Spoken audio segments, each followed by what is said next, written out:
Rob Burgess. He's the executive director for Americans for Pharma Reform. Rob, thank you so much for being here. Thanks for having me, Amanda. You know, it seems like anytime politics gets involved with anything, there are shady and disgusting and corrupt relationships. But I just recently learned that Bayer, the company that produces the drug that treats non-Hodgkin's lymphoma, just purchased the company that produces Roundup that is known to cause non-Hodgkin's lymphoma. On top of that, you've got Cadbury and Coca-Cola, which are major donors to the American Diabetes Association, and on the list goes of these corrupt relationships. I love what your organization is doing. Tell us all about it. Sure. Americans for Pharma Reform is a grassroots group of concerned American citizens that are sick and tired of the predatory and detrimental impact that Big Pharma has had on our society. For too long, these massive corporations, some of them that you just named, have monopolized the market. They've priced prescriptions to benefit profits rather than patients, and they've completely ignored the free market principles that allowed them to thrive in the first place.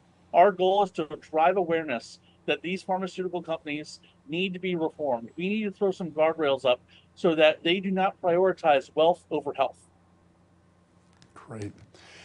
This is a big issue, whether you're a senior citizen on a fixed income, always feeling like you might not be able to afford that next prescription, or young people who are just getting introduced to the idea that their health insurance goes up when pharmacy costs go up. It seems like this is really resonating. RFK, who's been fighting Big Pharma for a long time, really has injected a lot of additional energy into what Donald Trump and others have already brought on this topic. Tell us a little bit about what he means now that he's on the same page as Donald Trump when it comes to these issues.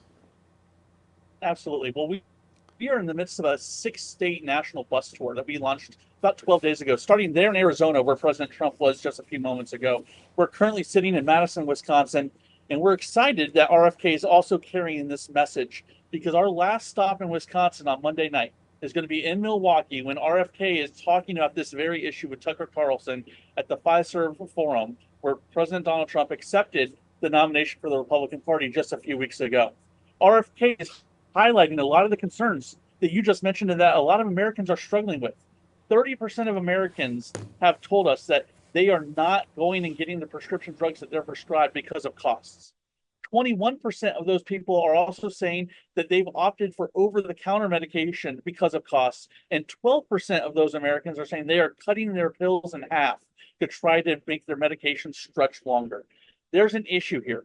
Big Pharma is making all their profit off the back of the American consumer, and also having us subsidize the rest of the developed nations in the world by having us pay 5 times more than all those other countries for these prescriptions. RFK is highlighting it, you're all highlighting it, and we're highlighting it too. Yeah, important. Awesome. Rob, I think that for a lot of people, COVID-19 was the first domino to fall when it comes to skepticism of Big Pharma. I know, as you said, you guys are a grassroots effort. That means that you've got everyday Americans who I imagine probably feel the same way. That was maybe the first domino to fall for them too. No, I think you're absolutely right. You know, COVID-19 was a pandemic none of us saw coming, but then very quickly we saw that Big Pharma was able to monopolize that space and push out competition that needed to be there to help develop life-saving drugs. You know, ultimately, we hear a lot from the Biden-Harris administration about what they're trying to do to drive prices down. But ultimately, the deals that they've been cutting, the big pharmaceutical companies have said will have no change when it comes to reducing prices of pharmaceutical drugs. That's their own statement in regards to the IRA bill that passed recently.